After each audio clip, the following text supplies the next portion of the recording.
And Allah said to the hellfire and the paradise, yes, you are my mercy, and you will be filled. And the hellfire, you my wrath, and you will be filled.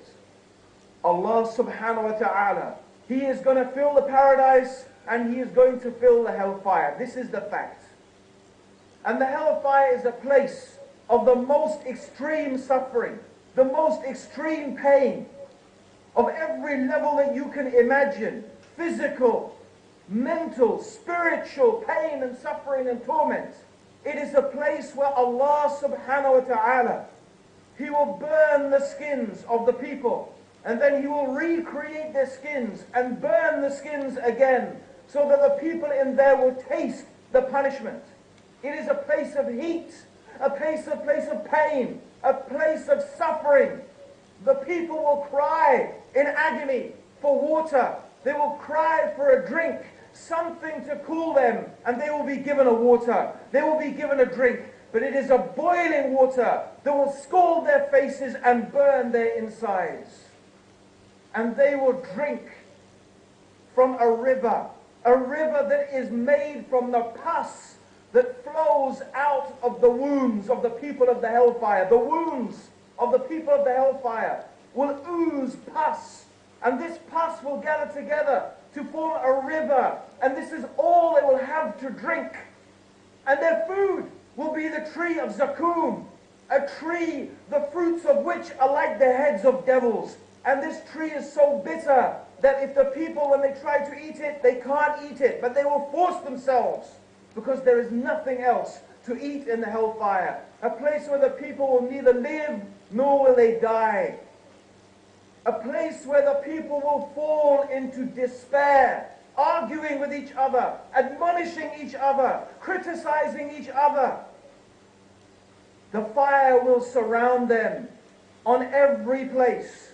The smallest punishment of the hellfire, the smallest punishment of the hellfire is that a person will wear a pair of sandals of fire, and their brain will boil. That's the smallest punishment.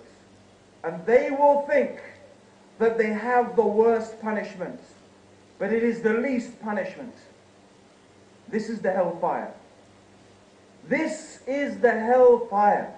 The fire that has been created, the fire in which Allah subhanahu wa ta'ala will punish those people who have disobeyed Him. And a person may say, what could a person ever do to deserve such a punishment? What could a person do to deserve such wrath, such destruction, such anger, such humiliation? Well, I am going to try to answer this question. I am going to try and answer this question. Why do people go to hell? What causes the people to be punished in the fire? First of all, I would like to examine an important issue. And this important issue is a question. When someone asks this question, how can good people go to hell? The first thing I like to ask them is, okay, give me a definition of good. What is good? You say that this is a good person. I am a good person. She is a good person.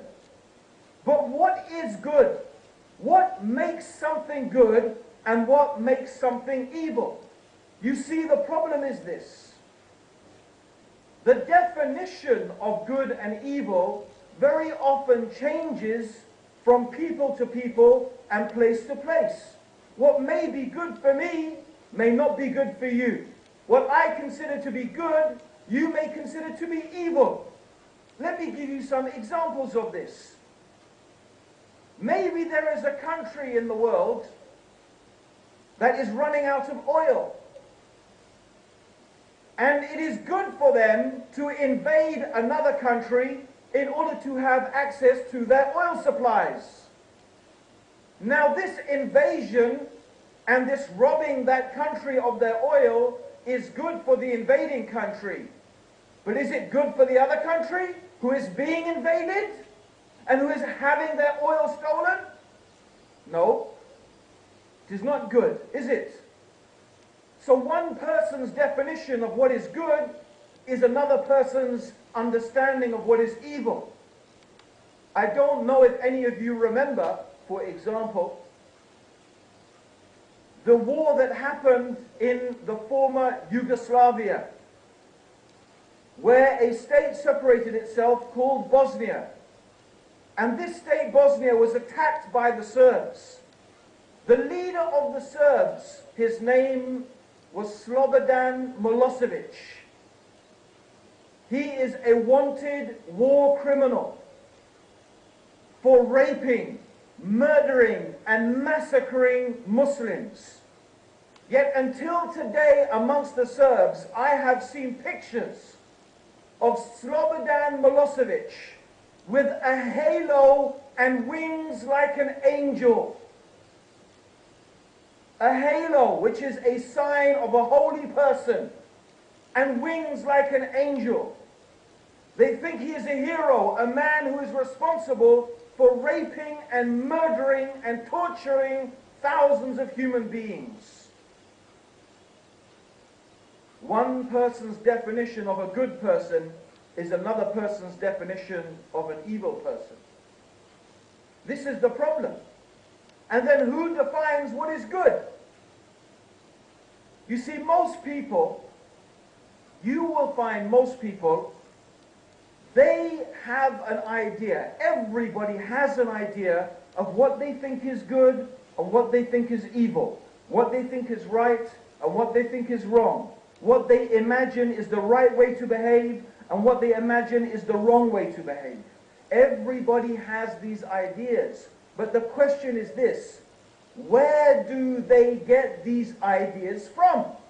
Who told them this is good and this is evil, this is right and this is wrong, this is the right way to behave and this is the wrong way to behave?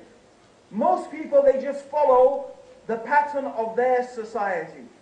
If you imagine the behavior or the morals or the characteristics of society is defined within a certain area, a certain parameter, most people make sure they fit inside that circle or area or parameter. If anyone goes outside that parameter, that's when people start applying labels to them. Like, oh, that's a religious person. Or that's an extreme person. Because they fall outside the parameter of what is normal in society. But it's very interesting, for example, if you study the history of Buddhism in India, of course I'm sure you know that Buddhism originated in India. Isn't that true?